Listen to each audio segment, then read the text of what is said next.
कहानी की शुरुआत होती है और हम केल को देखते हैं जो अपने डैड के साथ फिशिंग करने गया होता है और उसका डैड बहुत ज्यादा खुश होते हैं क्योंकि काफी समय बाद वो अपने बेटे के साथ समय बिता रहा होता है। इसके बाद हम देखते हैं कि वो दोनों घर वापस आ रहे होते हैं और अचानक से एक ब्लैक कलर की गाड़ी उन्हें ओवरटेक करने की कोशिश करती है और आसानी से वो ओवरटेक भी कर लेती है, लेकिन अचानक से वो आगे जाकर एकदम मोड़ काट लेती है जिससे कि केल के डैड अचानक गाड़ी को संभाल नहीं पाते और आगे गाड़ी को ठोक देते हैं और ऐसे ही पीछे से आ रही गाड़ी भी उन पर चढ़ जाती है जिससे कि एक बहुत भयंकर एक्सीडेंट होता है और केल के डैड की वही मौके पर मौत हो जाती है, लेकिन केल बच जाता है। अब हमें 1 साल बाद का समय दिखाया जाता है जहाँ क्लास में केल सो रहा होता है। तभी टीचर अचानक से वहाँ पर आ जाता है और कहता है कि सोचो तुम्हारे डैड को कितना बुरा लगेगा जब उन्हें पता चलेगा कि क्लास में तुम सो रहे हो। तो इस बात से केल बहुत ज्यादा गुस्सा हो जाता है और अपने टीचर को जोर से पंच मारता है, जिसके बाद केल पर केस हो जाता है और केल को इसी तरह से कोर्ट में पेश किया जाता है जहाँ पर उसे 3 महीने के लिए घर के अंदर ही रहने को कहा जाता है, यानी उसे 3 महीने के लिए घर के अंदर रहने की सजा मिली होती है। इसलिए केल के पैर पर एक मशीन लगाई जाती है जिससे अगर केल 100 मीटर बाहर घर से जाता है तो पुलिस को पता चल जाता है और वह मशीन पूरी तरह से वाटरप्रूफ होती है जिससे कि वो 3 महीनों तक उसे नहीं निकाल सकता था। अब केल से गुस्सा होकर उसके माँ उसके वीडियो गेम्स और टीवी उसका सब कुछ बंद करवा देती है, इसलिए केल 2-4 दिन तो घर में ऐसे ही बिताता है। तभी अचानक से केल अपनी खिड़की में झांकता है जहाँ पर वो देखता है कि उनके पड़ोस में एक नई फैमिली रहने आई होती है और केल को पता चलता है कि उस फैमिली में एक बहुत ही खूबसूरत लड़की भी है और केल उस लड़की को ताड़ने में बिजी होता है। तभी कुछ नटखट बच्चे वहाँ घर के सामने आकर कुछ गंदगी डाल देते हैं तो वो उन बच्चों को पकड़ने के लिए 100 मीटर दायरे से बाहर चला जाता है, जिससे कि पुलिस वहां पर आ पहुंचती है और उसकी माँ और उसे वार्निंग देकर जाती है कि आगे ऐसा नहीं होना चाहिए।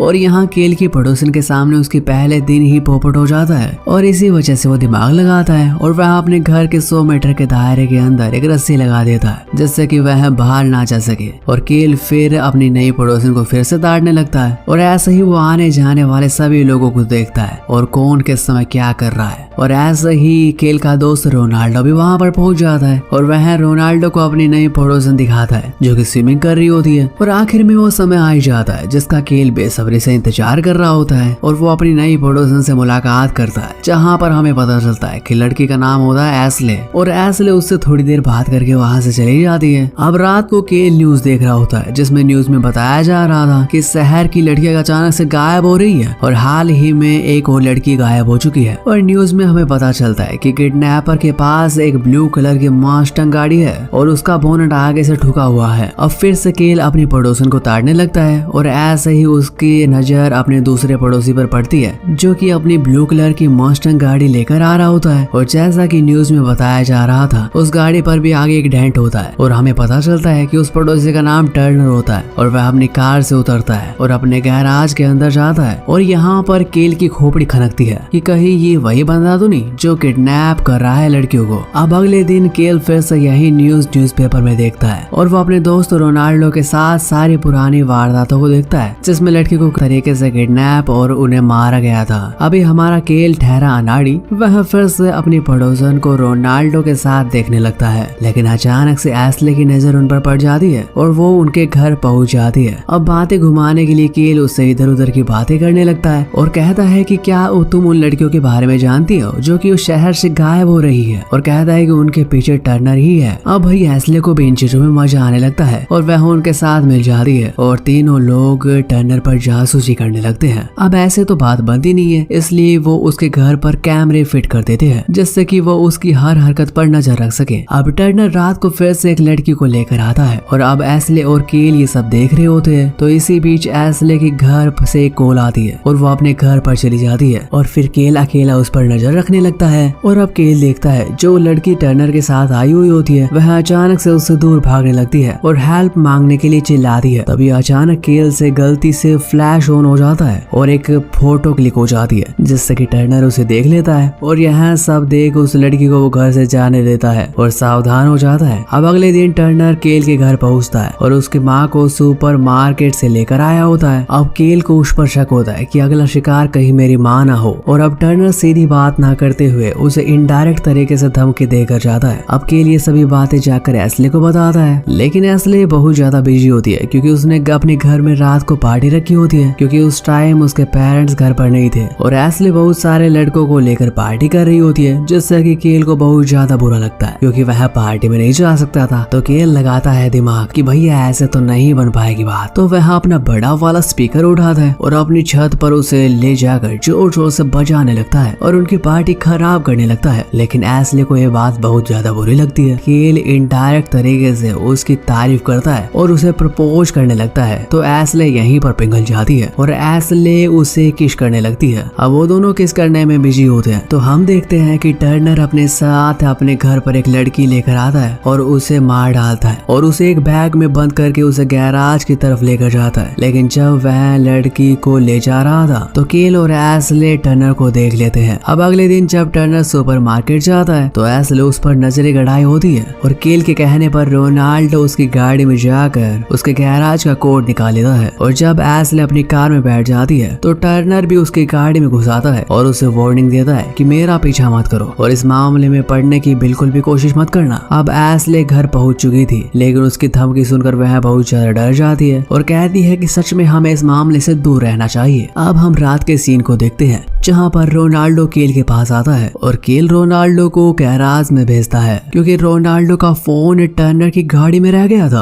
और जब रोनाल्डो उसके गैराज में पहुंचता है तो देखता है कि एक डेड बॉडी एक प्लास्टिक के बैग में रखी हुई है, लेकिन इतनी देर में टर्नर वहां पर पहुंच जाता है। इसलिए केल अपने दोस्त को बचाने के लिए टर्नर के घर जाता है और इसी वजह से वह 100 मीटर क्रॉस करके बाहर चला जाता है, जिससे कि पुलिस वहां पर पहुंच जाती है और पुलिस उसे पकड़ लेती है। लेकिन केल पुलिस को कहता है कि टर्नर के गैराज में एक डेड बॉडी पड़ी है। लेकिन जब पुलिस उस गैराज में पहुंचती है तो वहां पर उन्हें एक हिरण की लाश मिलती है। अब पुलिस केल की मां से कहती है कि उसे टर्नर से माफी मांगनी होगी, नहीं तो उसे कल कोर्ट में पेश किया जाएगा। अब केल की मां टर्नर के घर उसे माफी मांगने के लिए पहुंचती है और रोनाल्डो भी वहां से मौका देखकर भाग जाता है क्योंकि जब पुलिस आई होती है तो टर्नर डर जाता है। तो इसी बीच रोनाल्डो उसे चकमा देने में कामयाब होता है। अब केल दूरबीन की मदद से अपनी माँ को देख रहा था जो कि टर्नर के घर पहुंच चुकी थी। अब रोनाल्डो केल को एक वीडियो क्लिप दिखाता है जो कि टर्नर के गैराज का होता है और उस वीडियो क्लिप में लड़की की सच में एक डेड बॉडी दिखाई देती है, जिससे कि केल को यकीन हो जाता है कि किडनैपर और किलर का काम टर्नर ही करता है। दूसरी तरफ हम देखते हैं कि उसकी माँ को वो बेहोश करने की कोशिश करता है और केल की माँ को वह बांध देता है और वो केल के घर पहुंच जाता है, जहाँ पर वो रोनाल्डो को एक बैट से हिट करता है, जिससे कि रोनाल्डो वहीं पर बेहोश हो जाता है। और तभी वो अचानक से वो केल पर भी हमला करने लगता है, लेकिन केल 100 मीटर दायरे से बाहर जाने की कोशिश करता है, जिससे कि पुलिस उसकी मदद के लिए वहां पर पहुंच सके। लेकिन वो 100 मीटर दायरे से बाहर नहीं जा पाता और उसे मारकर वो घर के अंदर ले जाता है, जहां पर वह कुछ से उसे बांध देता है और उससे अपना प्लान बताता है। और टर्नर उससे कहता है कि तुम्हें पुलिस को बताना होगा कि तुमने ही अपने दोस्त रोनाल्डो को मारा है, क्योंकि वह तुम्हारी गर्लफ्रेंड के पीछे पड़ा हुआ था। और कहता है कि तुम्हारी मोम को भी तुमने ही मारा है, क्योंकि तुम्हारी मोम ने तुम्हारा साथ कभी नहीं दिया। इतनी देर में ही हम देखते हैं कि एस्ले वहां पर पहुंच जाती है और पीछे से उस पर हमला कर देती है। अब वे दोनों मिलकर टर्नर को छत से नीचे गिरा देते हैं और तभी दोनों पुल की तरफ भागकर पुल में कूद जाते हैं। और जब वो अपनी माँ को वहां से बचाने आता है तो देखता है कि हर तरफ लाश बिछी हुई है, तो कोई दीवार पर लाश है तो कोई फर्श पर। और वो 100 मीटर के दायरे से बाहर आकर आ चुका होता है, इसलिए वहां पर पुलिस भी आ चुकी थी। और वो वहां पर देखता है कि उसने कई डेड बॉडीज फ्रिज में रखी हुई थी और एक सीक्रेट रूम में पहुंच जाता है। और इसी बीच पुलिस भी वहां पर पहुंच जाती है और पुलिस के पीछे अचानक से टर्नर आ जाता है और पुलिस वाले की गर्दन मोड़कर उसे मार डालता है। और हम वहीं पर देखते हैं कि केल अपनी माँ को छुड़ा रहा होता है। तभी वहां पर टर्नर पहुंच जाता है और टर्नर को वो एक ग्लास कटर से मारता है और अपनी माँ को बाहर लेकर आ जाता है। और हम देखते हैं कि बाकी पुलिस वाले भी वहां पर पहुंच चुके थे और अब पुलिस वाले उसकी मशीन भी हटा देते हैं, क्योंकि वो उसकी सजा माफ कर देते हैं, क्योंकि उसने एक बड़े मुजरिम को पकड़वाने में उनकी मदद की थी। अब हम देखते हैं कि केल और एस्ले साथ में खड़े होते हैं और वो दोनों एक दूसरे को किस कर रहे होते हैं। तो यहीं पर हमें मूवी खत्म दिखाई जाती है। तो दोस्तों उम्मीद करता हूँ कि आपको एक्सप्लेनेशन पसंद आई होगी, और एक्सप्लेनेशन पसंद आई तो चैनल को सब्सक्राइब कीजिए, वीडियो को लाइक कीजिए।